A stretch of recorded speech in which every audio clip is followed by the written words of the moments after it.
Good morning, Lisa. So Good great seeing morning. you. Thank you so much for joining us. Good morning. Thank you so much for having me. It's truly my pleasure. We're here with the EsquireX files. We have Lisa Bloom as our guest for this episode. Very excited to have her. She is a very high profile celebrity attorney in her own right, daughter of Gloria Allred, celebrity attorney as well, centering on women's and victims' rights advocacy. She has stood up for the underdog and victims' rights in countless cases of national prominence, countlessly in the national spotlight. And outside of being an amazing attorney, she's also been called too frequently to count as a legal analyst. She's run a successful talk show herself. And I believe she's also an ardent backpacker, lover of animals, and definitely an international explorer as well. So truly Well, happy thank to have you you. here. Thank you. That's very kind of you. And yes, I love to travel and protect the animals and protect human rights, animal rights, protect the planet. It's All the all way up and wonderful. down the ladder. That's awesome. And what we have here, I mean, the Esquire X Files has a bit of a unique focus in the legal environment, meeting the business landscape, considering just both strategy concerns, wins, losses, kind of the brain behind the heart. And as lawyers, I mean, we're fighting battles all day, every day, but how to mount those battles and how to mount those campaigns and navigate the environment, both not just the courtroom tapestry, but also the business landscape and the world at large, is truly a challenge. And I don't think we talk about that as much as lawyers. So I'm very excited to have you here because you're truly a maverick and you've got a very unique path to share in that regard. Thank you. So, Lisa, let me ask you. I mean, right off the bat, I hope my intro was. It's probably tough to encapsulate you in a brief intro, but could you just tell us a little bit about yourself and tell us sort of what tell us your own intro as far as what you're proudest of and how you'd like to be known. Well, thank you so much. So I am the founder and the owner of the Bloom Firm, which is my law firm, and we are a civil rights law firm. We practice nationwide, but primarily in California, New York, and Florida. And we represent victims of discrimination, harassment, and abuse. And that is often sexual harassment victims, sexual assault victims, people who experience race discrimination, LGBTQ discrimination, and police misconduct. We litigate cases from beginning to end. We try cases, unlike a lot of other firms that don't like to try cases. I actually like to be in the courtroom and try cases and talk to juries. And we also settle a lot of cases without ever going to court.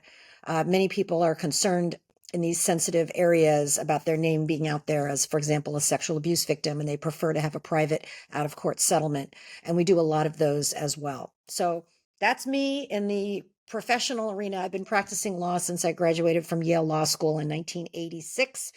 So whatever that is, good grief, 36, 37 years now. I am still here. I'm still kicking and I'm still doing the kind of law that I really care about and really love. I couldn't do any other kind of law practice, corporate law, representing defendants. I don't know. That's just not my thing. My thing is representing victims. Fantastic. I mean, when you're saying that, I mean, that's why I'm really happy to have you on here because you have, I mean, really at this point, coming up almost on 4 decades of experience. And in that span, you've really traversed a very diverse array of environments in terms of just how the world works, both in terms of socially, culturally, but even technologically, just as far as the way the world functions and operates, getting cases, trying cases, the public relations part, the business part. There's so many different pieces that you've had to constantly morph to. Can you tell us a little bit how that has been, just in terms of, decade by decade, adapting and staying at the forefront as a pioneer? Well, thank you. So we could talk about the public relations aspect of it. Many of my cases are in the news. I've done a lot of high profile cases against people like Jeffrey Epstein, represented, I think, nine of his victims. Bill Cosby represented several of his victims. A lot of high profile people, and the cases are then in the news. I represented a number of Black Lives Matter protesters who were shot by police rubber bullets during those 2020 George Floyd protests.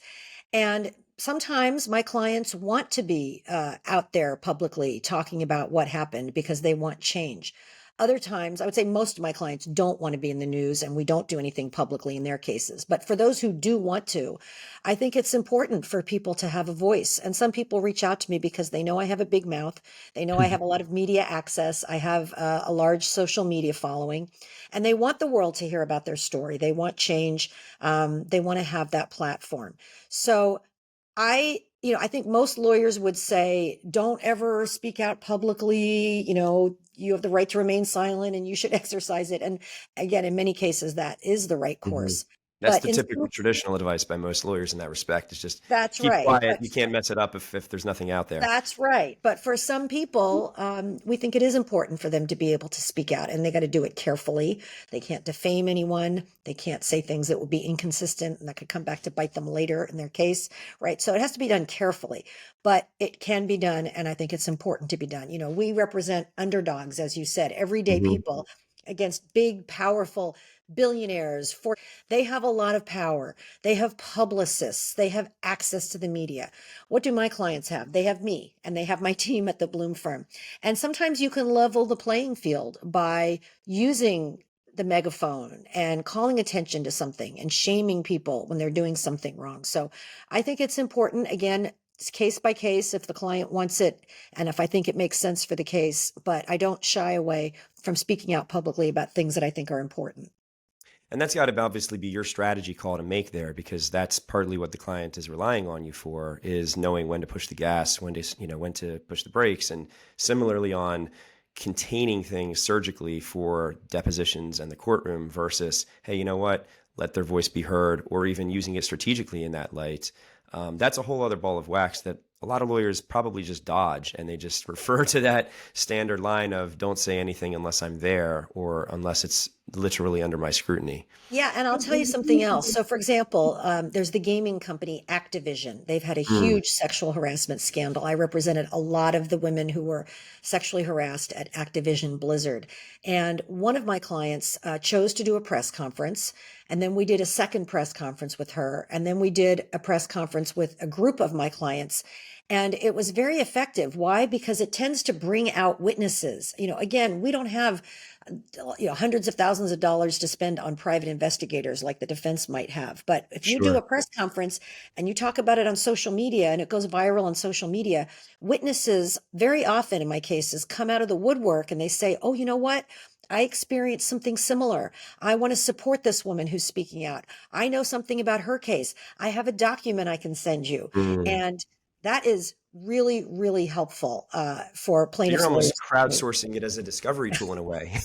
It's almost Great let's way of putting it. Yes, crowdsourcing, exactly. So I've had I'm wondering if you've had any exposures that you're thinking of in the past, because I can certainly think of a few in the courtroom where I have prepped the heck out of a witness. Because obviously, poor preparation is the number one culprit for a witness flying south, and some landmine coming out Yeah, is just right. not prepping your witness properly. But I can still think of times when I'm sitting there thinking, how the heck did you think that was a good idea to let that slip out of your mouth? We've even talked about this. So, and that's even under a more sort of, contained environment of the courtroom, more methodically prepared for. I mean, have there ever been any golden moments that you can think of where, wow, navigating that outside the courtroom public relations tapestry was gold? And Yes. similarly, has there been a time where you're thinking similarly that you're sitting in that the witness box and you're sitting there thinking, oh no, I can't believe you just said that? Has there been a landmine that just totally flew south on you where you can't control everything that's done and there's more variables here than in a courtroom? Well, so that's such a great question because, of course, as lawyers and as a trial lawyer, I work with human beings and they're not robots. They're going to sometimes go off script. They're going to say what they're going to want to say, right? That's what makes it It is interesting. what it is. It certainly I did does. have a press conference once with a sexual harassment victim in the city of Linwood here in Southern California. And, most of the time when someone sexually harasses, they don't just sexually harass one person. They sexually harass more than one person. Mm. And we always want those other victims to come forward. So my client, she was very brave. We did a press conference. She was like 8 months pregnant. So there Wow. she was, big pregnant belly, my client, and she told her story. And then I looked right into the cameras and I said, if you or anyone you know was sexually harassed by the same man who was a city councilman in the city of Linwood, please, we want to talk to you. We need to talk to you. Please reach out to me. And a couple of days later, a woman called me and she said, Lisa, when you did that press conference, were you thinking about me? Were you talking to me? And I said, Wow. well, were you sexually harassed by this same man? And she said, yes. And I said, well, I don't know you, but yes, I was thinking of you. I was talking directly to you. Thank you so much for reaching out to me. She became an important witness in the case. She brought her own case for sexual harassment. We represented her as well. And the end of the story is the sexual harasser was driven out of the city council, and this woman ran for his seat and won and Wow. replacing What a him. reversal So there. that was great. Amazing. It never would have happened had that conference not occurred. That's right. And we got great settlements for Amazing. both of them. Wow. Wow. And that just goes to show you the power of that gamble, but you're kind of used to using it as a tool and it paying off. Yes, I exactly. want to ask you in that light, let's talk about branding for a moment. A lot of lawyers, I think, aren't even really aware, let alone practice the concept of branding. And that's something you've really excelled at. And I think a lot of times people just associate a practice area as their brand. You know, oh, I'm the criminal defense guy. I do PI. I do family work. And that's not a brand. That's just like, that's the equivalent of somebody saying, I do residential electrical work, and that's not a brand. That's just a description of what you do. That's true. You on the other hand, really do have a very specifically cultivated brand. Can you talk a little bit about how you sort of identify that brand yourself and how you cultivated it, please?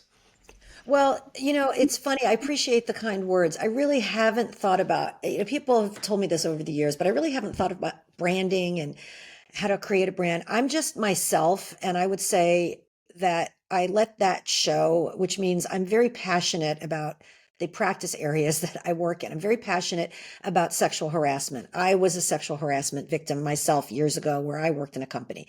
I'm very passionate about sexual assault. I was a sexual assault victim, and so many women are.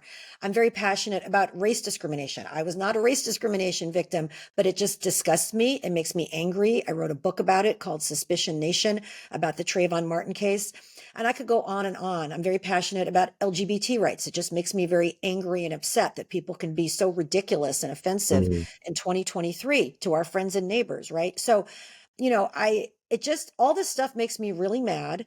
I want to channel that anger into being a very effective advocate for my client. And of course, it's not just me. I have a team. We have about 10 lawyers and another half dozen staffers, and we're all very passionate about what we do because it's not enough just to have the passion. You have to be Mhm. able to back it up with the skills and the knowledge base. So, for example, for sexual assault cases, which we do a lot of, there are a lot of different laws, state by state. There's a federal law, the Trafficking Victims Protection Act. A lot of lawyers don't know about it. We think it's a very effective law because it has a 10-year statute of limitations and a lot of remedies you can get under that law. So you have to, have sort of the knowledge base and you have to have the passion. But to go back to your question about branding, I mean, it's just like I am what I am. I don't try to hide it. I don't try to sugarcoat it. This is me. I hope people like me, but if they don't like me, that's okay too. Because what I really care about is fighting for justice for people. When someone's sexually harassed, for example, it makes me really angry. Usually they suffer in silence for a long time before they get to me. And when they Mhm. get to me, they're really embarrassed and maybe they've made some mistakes. They've sent friendly emails to the guy or something. And, I get it. I understand it because everybody does these things and we can still win the case. So, all I can say about branding is I think my law firm's tagline is a passion for justice. Mhm. And that's real. That's not just something that we came up with one day. I mean, I am to this day very passionate about these cases. It ticks me off when I hear ridiculous arguments from the other side that involve, victim shaming, for example. I think that's our brand and that's what people respond to. So I think what I'm hearing here very loudly, it reverberates, is authenticity. I mean, I think that that's an important component, and oftentimes this even reminds me of a lesson going way, way, way back to a trial team professor in law school, where he was saying, "Be yourself." And for example, you might find some lawyer in the courtroom with some charming Southern drawl, and he's doing that to sweetheart the jury. And he's saying if you try to imitate that, you're just going to sound like an idiot because that's not you. Totally. Works great Right. for him, but that's not you. And similarly, you even see that nowadays with everybody's on social media and people want to be YouTubers and be the next next prominent YouTuber and imitating the Mr. Beasts and Logan Pauls of the world. And in the end of the day, I think that the authenticity bleeds through to any sort of target audience and to clients in this case. And just I think what you're nailing on the head there is to say, don't try to pretend to be something you're not. I think that's really important. It really, people see through it. And listen, as somebody who I've had lawyers represent me in various disputes that I've been involved in.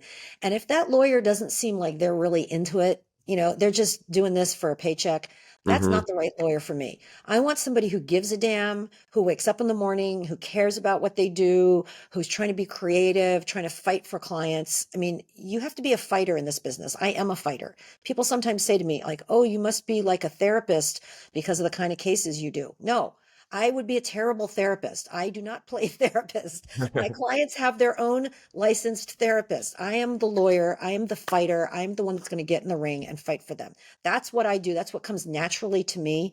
Um, and so, yes, I think it is really important for people to be authentic. And also with my clients, I'm very honest. I'm very straightforward. I tell them at the beginning, I have a certain style.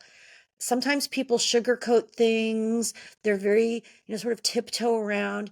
That's not me. I'm not really Hmm. capable of that. And also, when other people do that, also, sometimes I don't even get it. Like, are they trying to hint at something? Why don't they just come out and say it, right? Because Sure, that's sure. my style. So with my clients, I'll tell them at the beginning, if there's a problem in your case, I'm going to tell you very straightforwardly.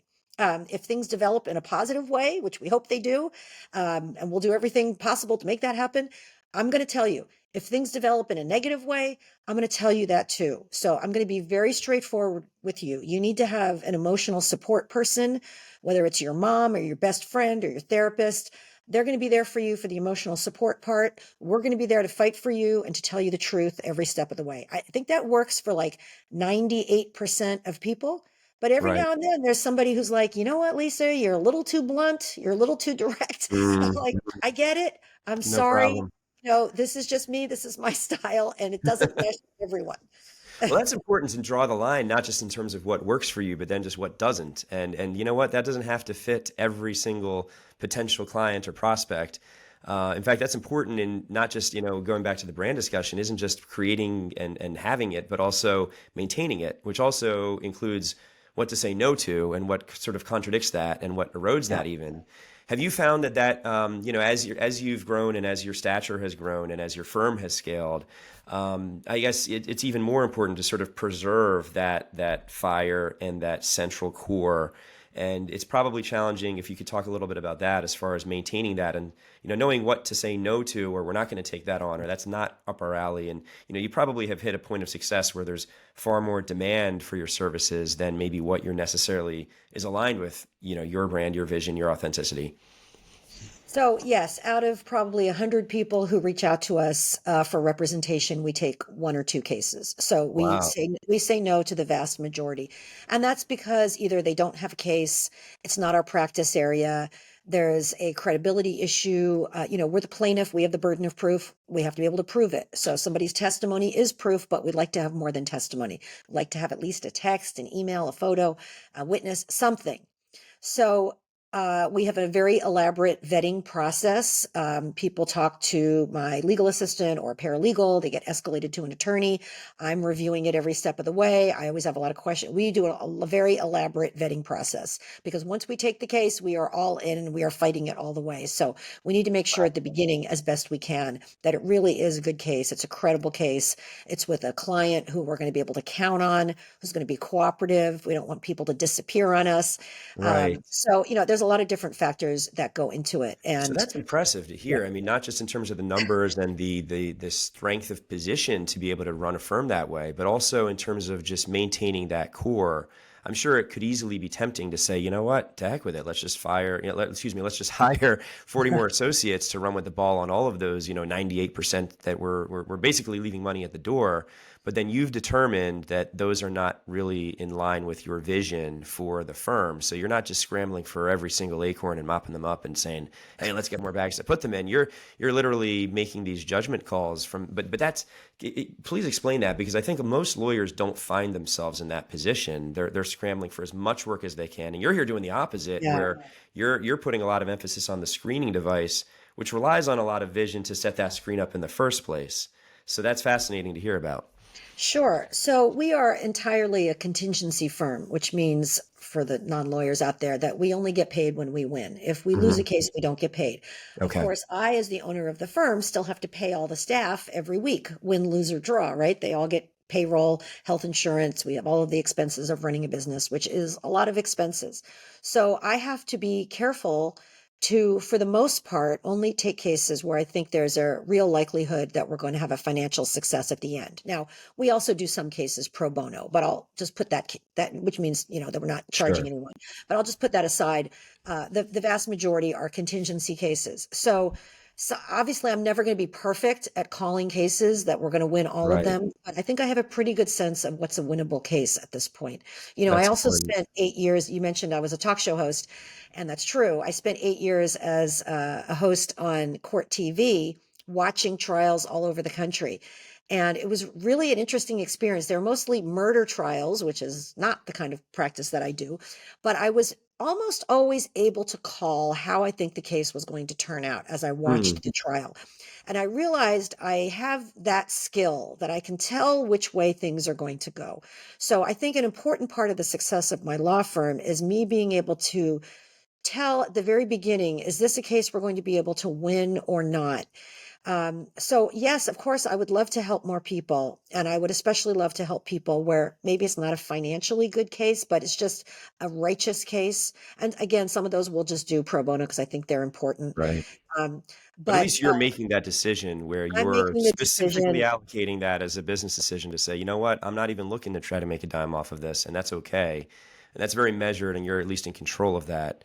It's no Right. different than someone running to the casino and just saying, look, I'm going to lose $1,000 tonight, and it's just I'm not a gambling addict. This is just the cost of a good time. This is something I want to do, and it's not about the Right. money. Right. But we see people, I think a lot of people don't really understand how our legal system works, especially Hmm. on the civil side. And they have experienced an injustice and they'll reach out to me and they really want me to help them. And I'll have to explain to them, well, this isn't really a case where there's going to be any kind of significant financial outcome for you at the end. And we only get paid on a contingency, meaning Right. if we win your case at the end, and people just feel that, well, there's been an injustice. I want some help. And I totally get that. Right. I wish we had a different kind of a system where people could get help, even if there wasn't a good financial outcome at the end. But people don't understand that, we don't get money from charities or, we don't get government assistance or, this is it. Sure. I have to bring in the money so that I can pay my team. And I explain to people, I'm sure you think that my staff should have good health insurance, for example, and vacation pay and all the things that treat employees well. Well, all that requires revenue to come in, and that's from the Right. case. So you're really front loading that, and I think that's right. The most of the public doesn't really understand that, and as you if you are if your firm truly is using I didn't realize that most of it is contingency based, and it makes perfect sense that Yeah, really every single case is a calculated business decision of is this investment going to bear fruit, and is it sizable enough fruit for what the investment is in the first place, and that's of course right. some And cases are much more sizable. of course, we don't charge people for the initial case review, and that could Hmm. be, many, many hours of attorney time. But we'll just talk to people. There's no like consulting fee or anything. Many times people will say, I'll pay you an hourly rate. If I'm like, no, we're not going to charge Right. you. Just give us the information, give us the evidence. We will review it, and then we'll let you know whether it's a yes or no. So I think that process is really important. Absolutely. No, that's great to hear, and I think that's really good advice for any of the listeners is understanding that that screening filter for sort of what in the business arena would be called a qualified lead, or in here a good client, is important to have because then you want that ideal match that goes back to you being able to put your fire and your your energy into the right cases and not just getting bogged down and worn down. I think that's a trap a lot of lawyers find themselves in, and I think we see. I'm sure you've seen, and I'm sure you know colleagues that are just they seem very beaten down and haggard by their profession instead of Yes. enervated and alive. And that's unfortunate. Yes. And that's probably because 90% of their time is going into those cases that are dragging them down and not necessarily where their efforts are perhaps best suited. So, yes, I think many lawyers are just exhausted and overworked. And I think part of it is that professionals in our culture have this attitude that, we're not cool unless we're just overwhelmed, right? Like, oh, I'm Mm, so busy. I'm busy, busy. It's exhausting. It's busy. That has never been my thing. I like to have a balanced life. As you mentioned, I have a lot of other interests, hiking, right. backpacking, running, outdoorsy stuff, being with my friends, going to concerts. There's a ton of things I like to do. Practicing law is one of those things, but Hmm. I could not be here 37 years later if I didn't have a balanced life. And I will also say, we sometimes are trying to hire senior litigators. It's very easy to hire junior people because right out of law school, a couple of years out, there's a lot of people and a lot of Sure. people who want to do the work that I do. Senior people with like 10, 15 plus years of experience, it's much more difficult because litigators in particular burn out and they end up going in-house or they do a different kind of law or they leave the law entirely. So if you find litigators who have been doing it for more than 35 years, like I have, that is a rare thing. And, Wow. uh, you're in court, you're battling. Look, people come after me. People are mean, nasty, ugly. They want to take shots at me. Like, I don't care. I've heard it all before. Go ahead, take your best shot. I'm still here. I'm still ticking. I'm not going anywhere. I just kind of find it funny at this point, Uh-huh. but it does wear down a lot of people, and especially women. I would say when I go to hire senior litigators and cast a wide net on the hiring sites, I get probably 20 men for every woman who applies. Wow. I have like a women's rights law firm, which is Right. especially You would think you'd attract more, right? yes, and I think that's because just a lot of women burn out on litigation and just throw in the towel Wow. early. And that is a sad commentary on the profession at large, unfortunately. And I think that is a challenge of every attorney out there to really just try to find that lane. I mean, you're obviously energized. I mean, just sitting here talking with you, and I mean, you're looking at it as a way to feed your passions that you in turn have outside of the office, rather than, oh my God, I'm so beaten down, I have no opportunity for any passions other than just slaving away. So that's, I mean, I think you were even saying that as far as the backpacking front. I mean, I'd love to talk about that work life part. You backpacking takes time. That's not 2 days out of the office. I mean, what's the longest stretch you've had out of the office where you're literally just, I am not in the office and I'm feeding my passion.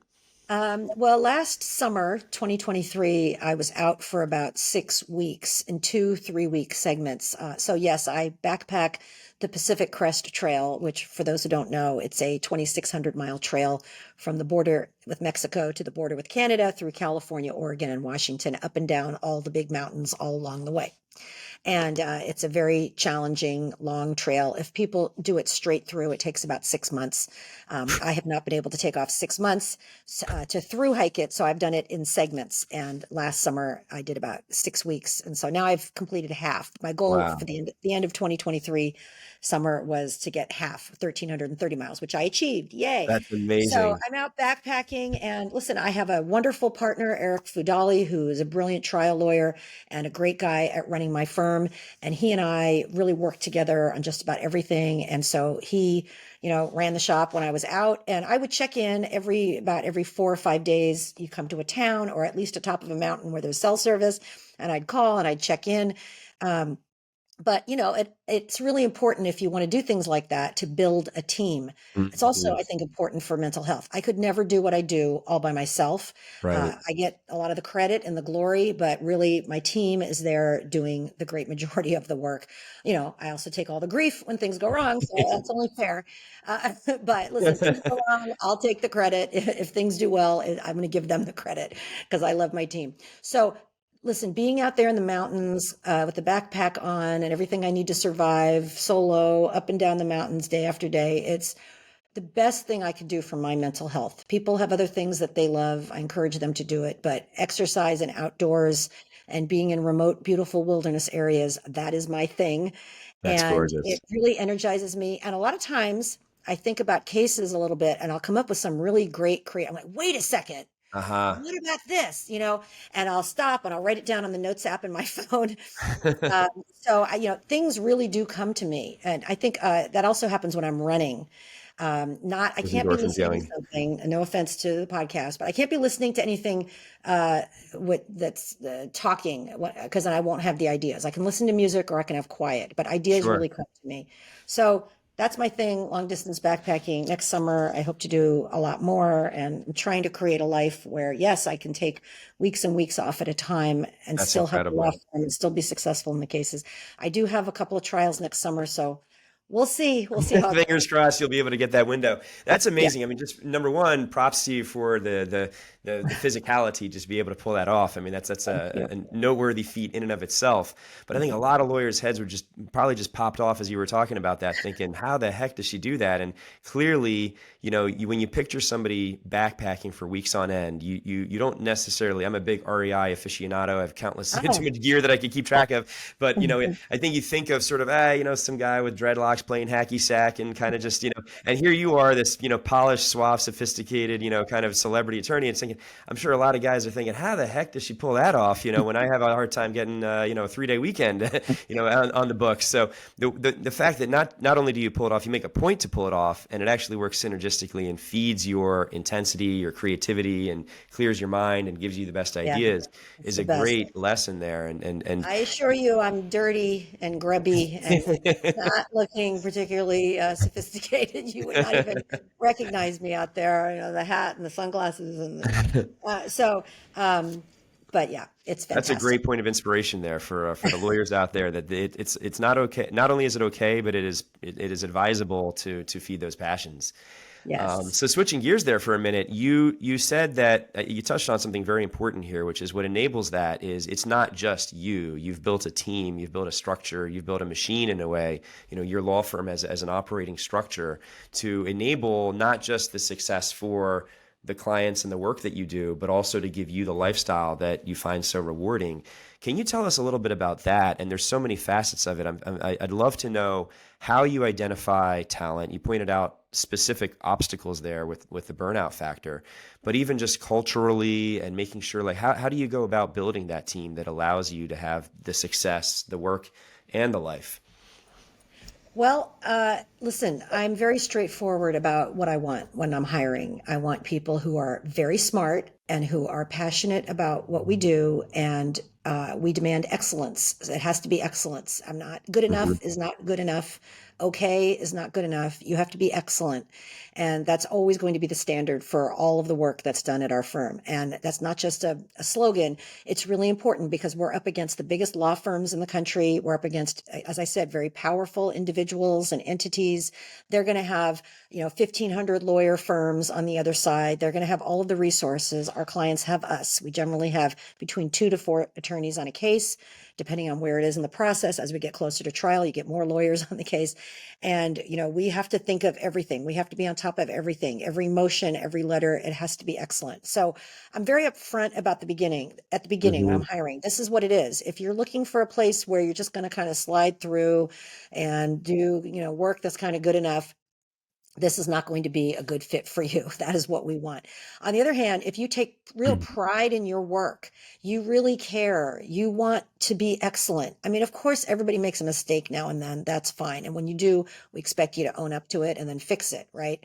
But Sure. in general, if you take a lot of pride in writing a good letter and making a good argument, in talking to a witness and drawing out facts that you didn't even realize were going to be there, right? If you're that kind of thing jazzes you up, then this is the right place for you to work. I Mhm. talked to an expert witness yesterday. It was we got kind of creative. We needed a witness on racial trauma in a race discrimination case, and there's a woman I found on social media who I thought was just so good. She's a psychologist, and she's never been an expert witness before. And I've done this with many people. They don't. We don't have to just go to the well of typical expert witnesses. Let's get somebody who's never done it before, but who's really good in their area. and well spoken. And social media is a great place to find people. And so I found this woman. I had a great talk with her yesterday. I think she's going to be a terrific expert witness on this case and this upcoming trial we have of a girl who was slammed to the floor by a school security guard, 16 years old. And there's a lot of racial profiling going on in the school. She's an African American girl. So anyway, I found this witness. I got one of my colleagues on the Zoom. We talked to her, and at the end of it, it was like, this is just great. So that jazzes me up. As you can see, I'm even excited talking about You're it now. excited to talk right now. So if people, feel excited about something like that, about a creative idea, and then you see it through and you make something happen and it's a positive development for the case, then my firm is the right kind of place. So Mhm. I'm very straightforward in hiring. We get a lot of people who are at some other law firm and they're just not feeling it. They're not into it. It's boring. They think, why did I go to law school? It wasn't to do this like Mhm. boring work that's very repetitive. They might like their colleagues, but they don't like the work. I think most of the people come to my law firm because this is the kind of work they always wanted to do. Well, this is I why see. they went to law school. They wanted to fight for women's rights. They wanted to fight for racial equality, right? They wanted to fight against police brutality. And they're going to have an opportunity to do that at my firm. And to me, also, the fact that we're up against the biggest law firms and so forth, that's fun. That's challenging. There's nothing exciting about winning a case if you have all the money and power on your side and the other side only has like, some substandard lawyer, right? There's no excitement in that. But if it's us against these people who are very smart, very powerful. I've gone to court hearings where there's like 10 lawyers on the other side, and then there's me, and Mhm. we win. And I'm like, ha, see, just having more lawyers, that doesn't mean you're going to win, right? So that's what I'm looking for. And I think that's what I have. That's what I have on my team. And in terms of culture, I think we have a great firm culture. We are always, excited to celebrate each other's victories. We have a team Zoom and we're all remote. So we have Oh, a wow. team Zoom every week. In fact, ours, it's coming up right after this Zoom I'm doing with you. And the first thing we always do is celebrate every little victory that anybody had that week, whether it's like just winning a motion or getting a good settlement, whatever it is. And we're all very excited and enthusiastic. And then That's so twice a powerful to year, keep morale high. That's oh, amazing. it's so important. And I always say, compliment people publicly and criticize them privately, right? So if you have criticism and you have something you have to work out, of course, it's going to be one-on-one. And we're going to talk about, how I think this work product could have been improved. And then twice a year we get together. We have big gatherings and parties and get-togethers. And once a month we have by Zoom we have like birthdays, work anniversaries. We have little games that we do, and the winner gets an Amazon gift certificate, and everybody gets to order lunch. Like so, we try to make it fun. Um, and I Well, think and you're we have. treating them like human beings, not just like working machines. That's also so important. That's what I'm hearing as you're Yeah. talking right now is that you're looking at these colleagues as living, breathing, you know, excited entities rather than just buckets of time, and you're treating them as such. Sometimes. Because That's that so true. And listen, I like to have fun. It's my firm, so I can decide we're not going to have any endless, silly meetings that are just a waste of time, right? Where you sit there and right. you feel the life draining out of you. We don't do that. So we have a meeting. We have meetings on our cases every week. Let's go through the action items. Who's doing what? Okay, boom, boom, boom. What about this? Let's talk about it. Okay, we're done. And generally like 10, 15 minutes. We don't Efficient need to the to point. drag it out. We've all been there with some person leading a meeting and, you just want to make your head explode. So Right, we don't do right. that.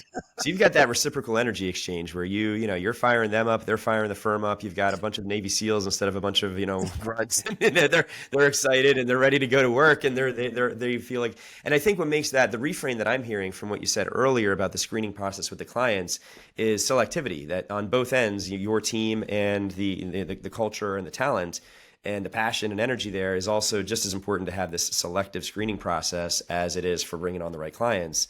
And then that's just Yes. that nice symbiotic operating system that you've created. Yes, it is. We are very selective. We also have a lot of people reaching out to us for jobs all the time. And I will tell you that, for example, my partner, Eric Fudali, years ago, when he wanted to get hired at the firm, he applied through Indeed, which is, I think, what we used for the job Okay, listing. sure. But then he also reached out to me. He also somehow got my email and sent me personally a very nice email. And then after I met him, then he sent me another email. And he was just really on it and really aggressive Mhm. following up.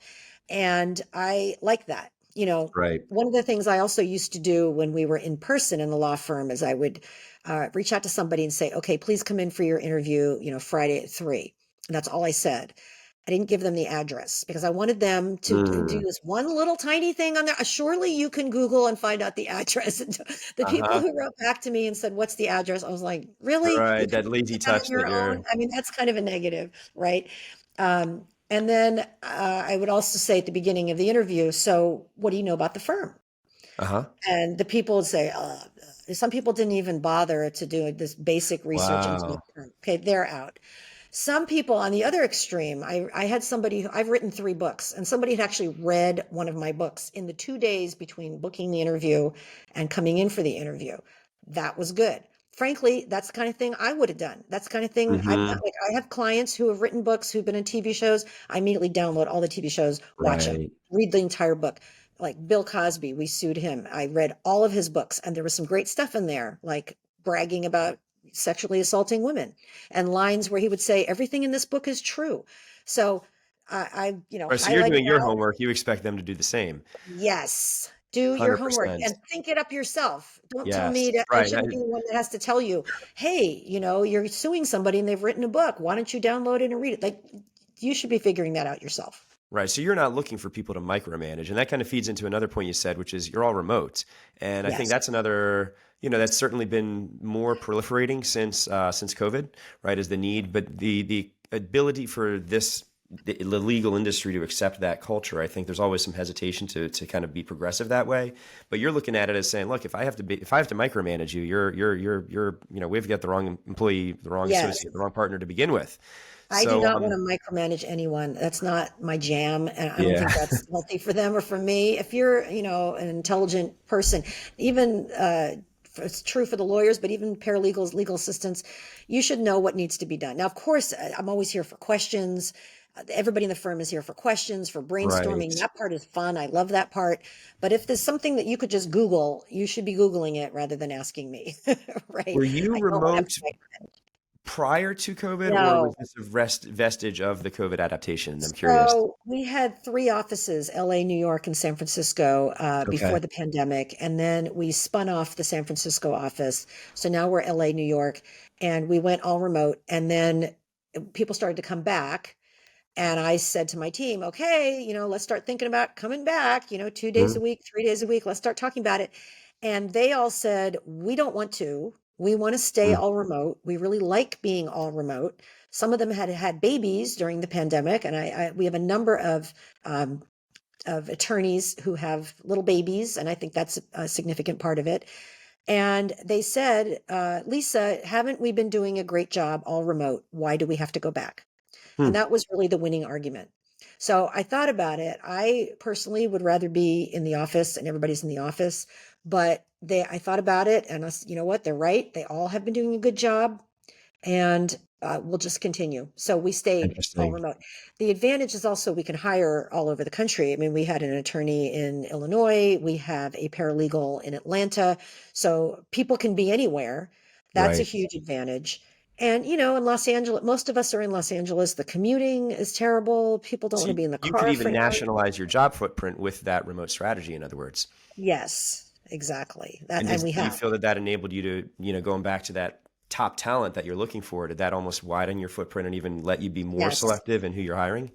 Yes, and we've hired from all over the country and it's worked out really well. Now, also, it's about expectations. I expect during Sure. business hours, people are going to be very responsive remotely, right? Right. If I use our messaging system and I message somebody and it takes an hour to get back to me, that's not okay, right? I I love it. expect you to be actually sitting there working, available on it. And they are, and they are. What a great system. I love it. Let me ask you with respect to, another landscape is social media. You mentioned public relations earlier. Social media has, constantly and, especially in the last decade become more and more proliferous. Have you seen, you've made so many adjustments, so many shifts, you've leaned into tides, such as, remote work, and you looked at it as turning around into a positive. Have you sort of, you obviously have a platform, you have a face, you have a name. You also have the ability to go into depositions and, courtroom arenas and throw punches. I feel like nowadays it's not, is it safe to say that it's not good enough to just be a good lawyer anymore. And similarly, you can be an amazing marketer, but also be a lousy attorney. So, True. that there's two sides of the aisle there. Can That's you tell us true. a little bit about that? So I love social media. I'm very active on TikTok, on Instagram. I used to be very active on Twitter, which is now X, less so. But I'll tell you something. We represent 100 fired Twitter workers.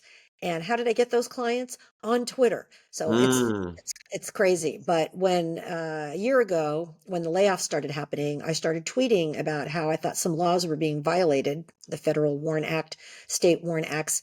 I opened up my DMs if anybody wanted to contact me, and a lot of people started contacting me, and we started vetting those cases, and we took over 100 of them. So that wow. was thank you, Twitter. Instagram. So if people want to get clients on social media, you need to have your DMs open, your direct messages open. That's very important because some people will in the comments, in the public comments, say, hey, can you represent me? But most people are going to want to do it privately.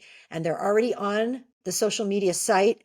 They're not going to want to go and find your website and do the web form. That's like very 20th century. They're going to want to Right. connect with you via social media. So you have your DMs open and you go through them and you respond to people. I've gotten a lot of the models I've represented in the fashion industry, which is riddled with sexual harassment and sexual assault. I have gotten on Instagram because that's where models are. Mm, It's photos, makes right? sense. That makes So you have sense. to think about who are the clients that you want and where are they? Different social media platforms appeal to different things. TikTok, I just started like 6 months ago. I already have like 53,000 followers.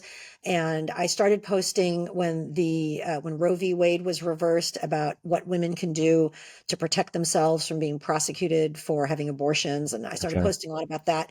And people were very appreciative. So I think it's really important to be on social media. It shows potential clients a couple of things. One, that you have guts, that you're going to put your face out there, you're going to make a video. If you just post words on a page, it's very boring. A lot of people don't Hmm. like to read.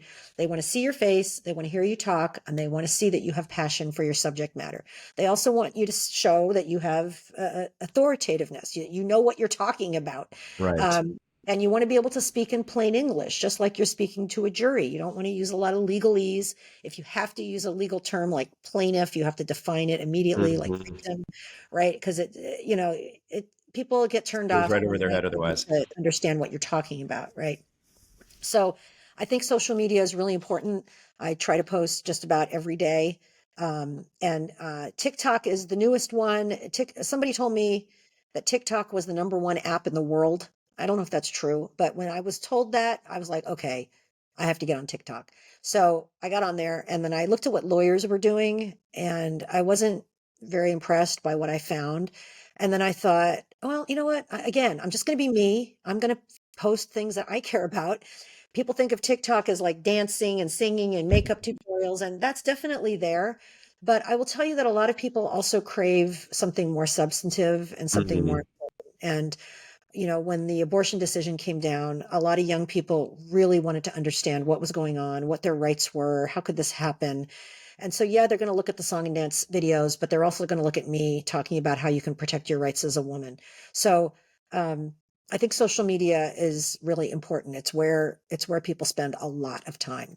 So that's a powerful message, and I think a very good lesson that's very apt for this audience as well, which is, you after decades of practice and tried and true methods, and you've built your wheel and you've grown your wheel, is you're still innovating. You're still not afraid to try new things and lean into the tide rather than just say, this has been working for me, so what do I need? You could easily roll your eyes and just be dismissive, but you're smart enough to look at it as an opportunity and lean into that trend. Well, you have to. You have to know technology. And for example, I've been in courtrooms where the attorney on the other side is fumbling around and they can't figure out, how to get a digital exhibit up on the screen. And, the jury is like, are you kidding me? It doesn't look cute Um, anymore. it's not exactly, it's not Right, cute. And they'll go, ha ha, I'm not good at technology. Ha ha. Well, you know what? Get good at it because you're right. embarrassing yourself and you're wasting the jurors' time and they will not forgive you for wasting their time. Mm. Right, it's almost It's not that disrespectful at that difficult. point. Yes, it's not that difficult to figure out how to click on an exhibit and plug it Right, in and it goes up on this. It's really not that right. difficult.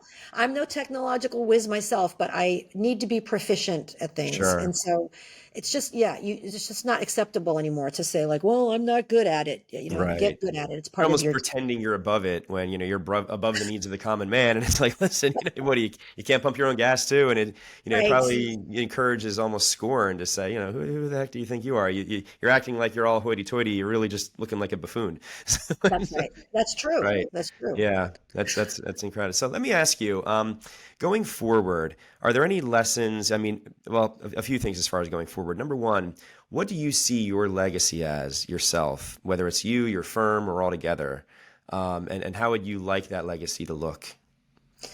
Well, I hope it's fighting for the rights of everyday people who stand up to abuses by powerful people. Hmm. And, we have a country where everyone is supposed to be equal, and yet they don't have equal access to justice, right? The wealthy, it's very easy for them to get access to justice. They can pay a lot of money to high-priced lawyers, they are in. But for everyday people who are victims of workplace discrimination or police misconduct or it's very, very difficult for them to find lawyers. And I hope that my legacy is kind of opening up that access to people, fighting for them, treating them with dignity, and really standing up for their rights. I love it. Let me ask you this. So we have sort of a trademark question here that I'm going to be asking guests, which is if you had a personal coat of arms, as you see for families and kingdoms and whatnot in the past, what symbols would you have on it, and what messages would those communicate? What symbols? Well, I mean, I think a passion for justice would be the tagline, like I said. What symbols? I don't know, maybe some boxing gloves because we're in there. We're in the fight, right? Uh-huh. Scales of justice. I mean, I think that's been used a lot, but it's supposed to be equal, right? That's why they are side by side. It's not supposed to be like this. It's supposed to be equal. Everyone is supposed to be approaching the courts on equal footing. So I think that's an important one. I love it. And Lisa, what advice would you have for budding lawyers, younger lawyers, lawyers who have just started their own firm, looking to start their own firm, or even in an existing larger firm trying to carve their niche, carve their path, or even just in that same breath, entrepreneurs at large, or just in general, you've had a lot of business lessons and wins, losses, and a lot of just growth formulas that have really worked well for you. What advice would you have in general? We've talked a bunch but already, but anything specific? Well, I'll tell you something. When I speak to women law students at my alma mater, Yale Law, they always say, do you have a job? Do you have a job? Do you know somebody who has a job? And I say, did you ever think about starting your own firm? Hmm. And they say, no, nobody has ever talked to us about that.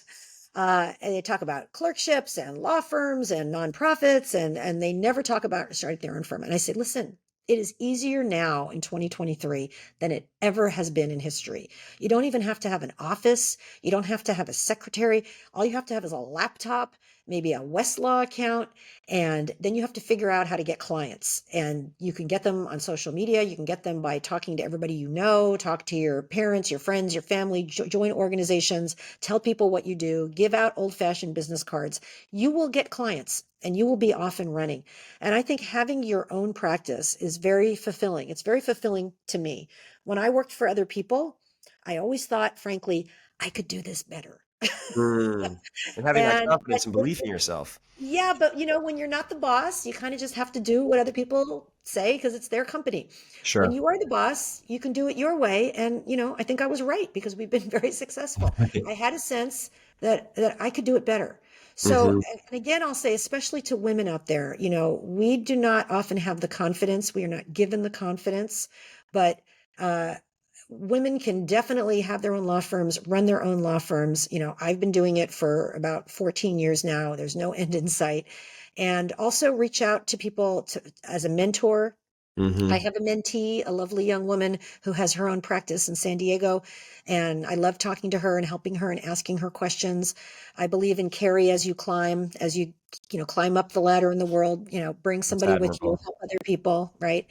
And then for the people who already have their own businesses, one of the things that I had to learn was you have to part company with people who are not working out. Hmm. And that was very hard for me. I did not like it. I still don't like it, of course. I never like having to let somebody go, but I have gotten better about it. I haven't had to do this for a long time, thank God. But if it is not working out, you have to say goodbye. They will Sure. go on, they will get another job. Actually a good job market right now for employees and for lawyers, but it doesn't have to be with you. And if it's not working out and you've tried and tried, you have to say goodbye and get somebody else. And when I have done that, the new people who I got to replace the people who weren't working were so much better. It was like night and Mhm. day. And I always thought, oh, I should have done this much earlier. So that was a lesson I had to learn. That's important. That's a very important one. As much as it is to build that team, it's knowing when to sort of cut off the loose edges that aren't working out. Lisa, Yeah. do you have any final messages, any final words that you'd like to share, or even just things that you'd like the listeners to just know about you or your firm that we haven't touched upon? Well, we've talked a lot about my firm. I'm very proud of my firm. Also, I'm very happy to consult with people, as I said, for free. If you have potential cases, a lot of people wonder, do I have a case? It's always better to reach out to lawyers sooner rather than later because of statutes of limitations. Those time deadlines can be very, very short in some cases. So it's always better if you're thinking about it to just reach out. And I think that first step can be very uncomfortable. Oh my God, I'm reaching out to a lawyer. It makes it so real. We get that. I think we're very sensitive with people, but it's better to do it. I've had to tell many, many people, "Oh, you just missed the statute of limitations last week or last month. I'm so sorry. I wish you had reached out sooner." So I think it's important to do that. And you'll also find that once you do have an attorney helping you, a lot of it is taken off your shoulders. So this thing Mhm. that you've been carrying around that's been very heavy on you, you're going to have people advocating for you and fighting for you. So I encourage people to do that. And the best method, if you'd like them to reach out to you and find you and contact you, how would that be? So our website is great, which is thebloomfirm.com. There's a contact us button there. We will get back to you within 24 hours.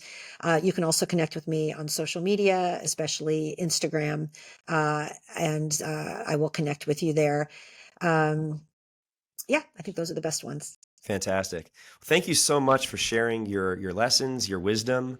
I think to sort of boil it down to the most impactful lessons that I think a listener could take away here, and aspiring attorneys, aspiring business owners is really the authenticity that you were stressing in the beginning, the selectivity of both your team and your target audience, your clientele, and really just the adaptability and the innovation that you've shown along the way. And I think that's really it's amazing to see again an almost 4 decade run where you're just keep climbing higher and higher, and again Still climbing. enabling yourself to literally do it, not just figuratively in the legal world, but on the mountains as well. So that's certainly going to be we'll have to hear about those adventures, and definitely keep having them. And it's fantastic you've built the ability to create a life that allows you to do that, and inspire not just your clients but your team and everyone you're working with along the way. Well, you are very kind, Stephen. Thank you so much. I Thank really you, Lisa. appreciate the Thank you so interview much and for the being chance to here. chat, to talk. You're very kind. Thank you It so was much. fantastic having you. Thank you so much.